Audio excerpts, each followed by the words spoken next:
आजचा दिवस महाराष्ट्राच्या राजकीय इतिहासातील एक काळा दिवस म्हणून नोंदवला जाईल। राज्याचे उपमुख्यमंत्री आणि जनसामान्यांचे दादा म्हणून ओळखले जाणारे अजित पवार यांचं एका भीषण विमान अपघातात दुर्दैवी निधन झालं। बारामतीच्या भूमीवर आपल्या कामाचा ठसा उमटवणाऱ्या या नेत्याचा अंत त्याच मातीत व्हावा हा काळाचा अत्यंत क्रूर घाला आहे। जिल्हा परिषद आणि पंचायत समितीच्या निवडणुकीच्या प्रचारासाठी अजितदादा हे बारामती दौऱ्यावर आलेले होते। मात्र बारामती विमानतळाच्या अगदी जवळ असतानाच त्यांच्या विमानाला भीषण अपघात झाला।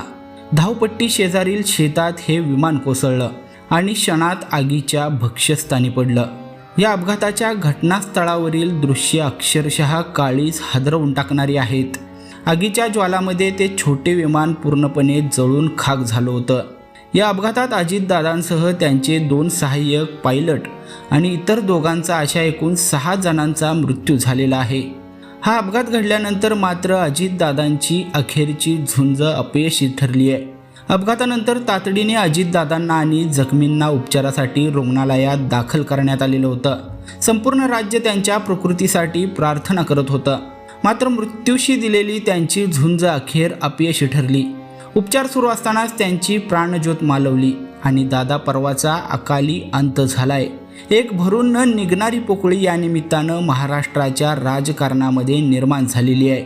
गेल्या 4.5 दशकांपासून महाराष्ट्राच्या राजकारणात अजित पवार हे नाव एका वलयाप्रमाणे राहिलेलं आहे। प्रशासनावरील पकड आणि स्पष्ट वक्तेपणासाठी ओळखले जाणारे दादा या निवडणुकीच्या निमित्ताने पुन्हा एकदा जोमाने कामाला लागलेले होते।